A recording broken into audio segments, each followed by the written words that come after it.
ಆತ್ಮೀಯ H16 news ಅರ್ಥಾತ್ ಸೀತಾರಾಮ್ ನ್ಯೂಸದ ವೀಕ್ಷಕರೇ, ನಾನು ನಿಮ್ಮವ ಎಂ ಆಯುಧ ಮಲ್ಲಪ್ಪ ಜೊತೆ ಅವರು. ತಾವು ಈಗ ಸುದ್ದಿಗಳ ಲೋಕಕ್ಕೆ ಎಂಟ್ರಿ ಹೊಡಿತಾ ಇದ್ದೀರಿ. ಈ ಸುದ್ದಿಗಳನ್ನು ಪ್ರತಿಯೊಂದು ನೋಡೋ ಜೊತೆಗೆ ನಿಮ್ಮ ಅಭಿಪ್ರಾಯಗಳನ್ನು ಹಂಚ್ತಾ ಇರ್ರಿ. ಯಾಕಂದರೆ ಈ ಸುದ್ದಿಗಳು ನಿಮಗಾಗಿ, ನಿಮ್ಮ ಬದುಕಿಗಾಗಿ, ನಿಮ್ಮ ವೈಚಾರಿಕೆಗಾಗಿ, ನಿಮ್ಮ ತಿಳುವಳಿಕೆಗಾಗಿಯೂ ನಿಮಗೂ ಗೊತ್ತು. ಜೊತೆಗೆ ನಮಗೂ ನಿಮ್ಮೊಂದಿಗೆ ಇದೊಂದು ಮಾತಾಡುವಂಥ ಜೊತೆಗೆ ಸುದ್ದಿಗಳನ್ನು ಬಿಡುವಂಥ ಕೆಲಸ. ಈ ಕೆಲಸದಲ್ಲಿ ನಾವು ನಿಮ್ಮೊಂದಿಗಿದ್ದೀವಿ ಅಂತ ಹೇಳ್ತಾ ನೋಡ್ತಾ ಇರಿ ಸುದ್ದಿಗಳನ್ನು.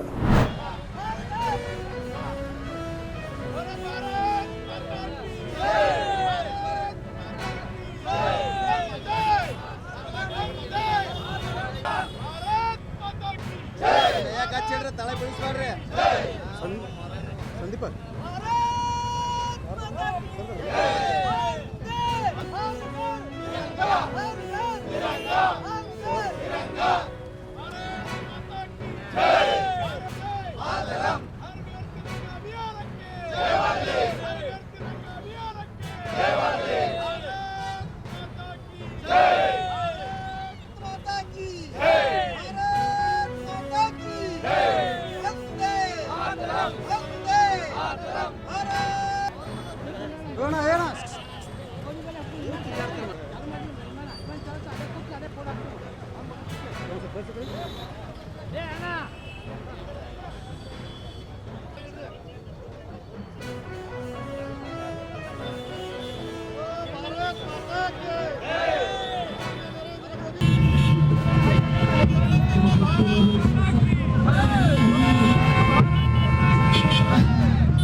ನಾವು ಒಂದು ಸೋಮಣ್ಣ ಅವ್ರು ಇಲ್ಲಿ ಏನಾರ ಭವಿಷ್ಯ ಬರಬೇಕು ಅಂದ್ರೆ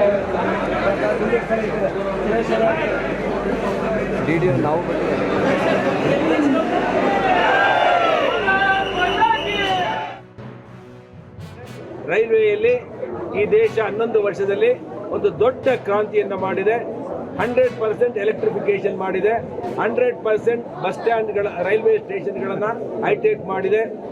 ROBಗಳು, railway over bridge, railway under ಬ್ರಿಡ್ಜ್ಗಳನ್ನು 2028 ಒಳಗಡೆ ದೇಶದಲ್ಲಿ ಯಾವುದೇ ಲೆವೆಲ್ ಕ್ರಾಸಿಂಗ್ ಇಲ್ಲದೇ ಇರುವಂಥ ಒಂದು ಟ್ರೈನ್ ಸಂಚಾರವನ್ನು ಮಾಡುವಂಥ ಕಡೆ ನಮ್ಮ ನರೇಂದ್ರ ಮೋದಿಯವರು, ಅಶ್ವಿನಿ ವೈಷ್ಣವರು ದಾಪುಗಾಲನ್ನು ಹಾಕಿದ್ದಾರೆ.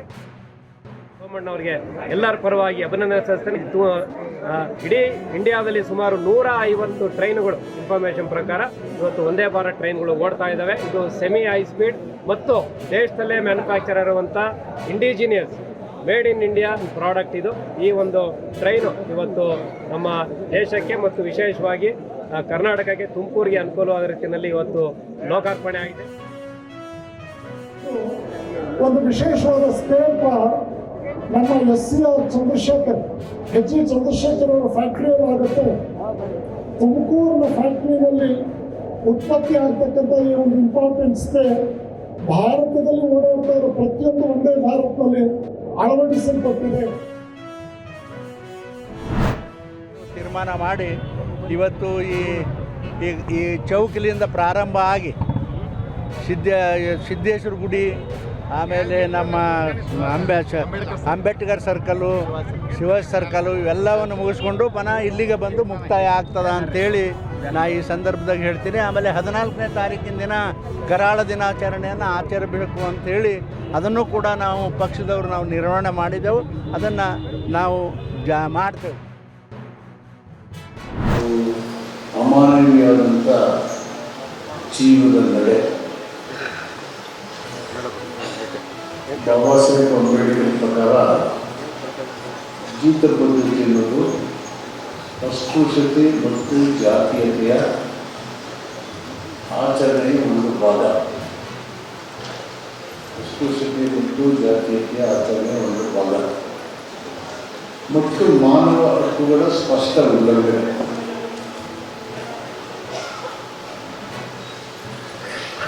ಸೊ ಇದು ಹಿಂದೆ ಭಾರತ ದೇಶದಲ್ಲಿ ಇರಲಿಲ್ಲ. ಯುರೋಪ್ ರಾಷ್ಟ್ರಗಳಿತ್ತು, ಚೀನಾ, ರಷ್ಯಾ, ಬೇರೆ ಬೇರೆ ದೇಶಗಳಲ್ಲಿ ಒಳಾಂಗಗಳು ಆಗಿರುವುದು ಮಾಡುವಂಥದ್ದು. ಇಲ್ಲಿ ಭಾರತದಲ್ಲಿ ಈ ಜೀತ ಪದ್ಧತಿ ಸಾಲ ತಗೊಂಡು ಜೀವನಕ್ಕೆ ಮಾರಲಿದ್ದಾರೆ, ಸಾಯಕಂತ ಅವರು ದುಡಿಬೇಕು, ಬಡ್ಡಿ ತಗೊಂಡು ದುಡಿಬೇಕು, ಮದುವೆ ಹಣ ತಗೊಂಡು ದುಡಿಬೇಕು. ಅಂಥ ಪರಿಸ್ಥಿತಿ ಇದು ಜೀವನ ಪರ್ಯಂತ ತಲೆಮಾರಾಗಿ ಪರಿವರ್ತನೆ ಆಯ್ತಾ ಬಂತು.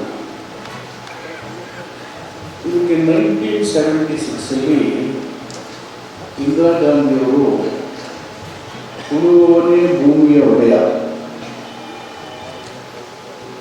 Release of bonded labours and rehabilitation ಮತ್ತು ಸಾಲ ನಿರ್ಮೂಲನೆ, ಡೆಟ್ಟರಿ, ಇಂಥ ಐತಿಹಾಸಿಕವಾದಂಥ ತೀರ್ಮಾನಗಳನ್ನು ಕೈಗೊಂಡು ಯಾವ ದುರ್ಬಲ ವರ್ಗದ ಜನರು ಜಾತಿ ಮತ್ತು ಹಣ ಬಲ ಇರ್ತಕ್ಕಂಥ, ತೋಡುಬಲ ಇರ್ತಕ್ಕಂಥ ಜನರ ಅತಿವೃಷ್ಟಿಯಲ್ಲಿ ಸಿಕ್ಕಿ ಇಡೀ ಜೀವನವನ್ನು ಗುಲಾಮಗಿರಿಯಲ್ಲಿ ಕಳೀತಾ ಇದ್ವೋ ಅದಕ್ಕೆ ಒಂದು ದೊಡ್ಡ ವಿಮೋಚನೆಯನ್ನು ಕೊಟ್ಟು ಇಂದಿರಾ ಗಾಂಧಿ. ಅತ್ಯಂತ ಐತಿಹಾಸಿಕವಾದಂಥ ಸಂವಿಧಾನದಲ್ಲೂ ಅಧ್ಯಕ್ಷರು ಆರ್ಟಿಕಲ್ ಇತರ ಮಹತ್ವಗಳ ಸಮಾನತೆ, ಸಮಾನ ಅವಕಾಶಗಳನ್ನು, ಬಲವಂತದ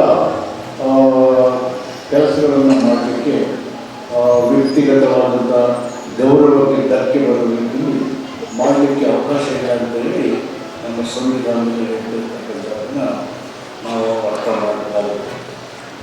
ಅಂದಾಜಿನ ಪ್ರಕಾರ ಕರ್ನಾಟಕದಲ್ಲಿ ಸುಮಾರು 20,000 ಜೀತ ಪದ್ಧತಿಯಿಂದ ಮುಕ್ತರಾಗಿದ್ದಾರೆ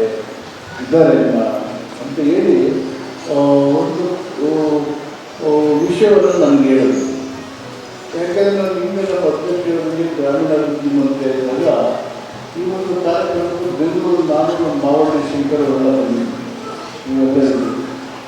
ಅವಾಗ ಅನೇಕ ವಿಷಯಗಳನ್ನು ಚರ್ಚೆ ನಮಗೆ ಶ್ರೀಮಠದಲ್ಲಿ ಇರತಕ್ಕಂಥದ್ದನ್ನೆಲ್ಲ ಮುಗಿಟ್ಟು ಅತ್ಯಂತ ಕ್ರಿಯಾಶೀಲರಾಯಿತು. ಈ ಒಂದು ಪ್ರಮುಖವಾದಂಥ ವಿಷಯದ ಬಗ್ಗೆ ಚರ್ಚೆಗಳನ್ನು, ಪರಿಹಾರಗಳನ್ನು ಕಂಡುಕೊಳ್ಳಲಿಕ್ಕೆ ಸರ್ಕಾರದ ಜೊತೆಗೆ ನಿರಂತರವಾದಂಥ ಹೋರಾಟವನ್ನು ಮಾಡ್ತಾನೆ ಬಂದಿದ್ದೀವಿ. ನಾನು ಗೊತ್ತಾದ ಮೇಲೆ ಸಮಾಜ ಕಲ್ಯಾಣ ಮಂತ್ರಿಯಲ್ಲಿ ಒಂದು ಮೀಟಿಂಗ್ ಮಾಡಿದೆ. ದೇವದಾಸಿ ಇರತಕ್ಕಂಥ ಸುಮಾರು 45,000 to 50,000 ಜನ ಇದ್ದಾರೆ. ಸಫಾಯಿ ಕರ್ಮಚಾರಿಗಳು 30,000 ಇದ್ದಾರೆ ಮತ್ತು ಮ್ಯಾನ್ಯುಯಲ್ ಕ್ಲೀನರ್ಸ್ ಕೈನಲ್ಲಿ ಮಲಮೂತ್ರ ಕ್ಲೀನ್ ಮಾಡೋದು 7,000 ಇದ್ದಾರೆ. ಜೀತ ಪದ್ಧತಿ 20,000 ಇದ್ದಾರೆ. ಇವರು most vulnerable section of population. ಇವ್ರಿಗೆ ಏನಾದರೂ ಶಾಶ್ವತವಾಗಿ ಪರಿಹಾರಗಳನ್ನು, ಜೀವನದ ಪುನರ್ವಸತಿಯನ್ನು ಕಲ್ಪಿಸಬೇಕು ಅಂತ ನಮ್ಮ ಇಲಾಖೆ ಏನು ಮಾಡಬೇಕು ಅಂತ ಚರ್ಚೆ ಮಾಡಿದ್ವಿ.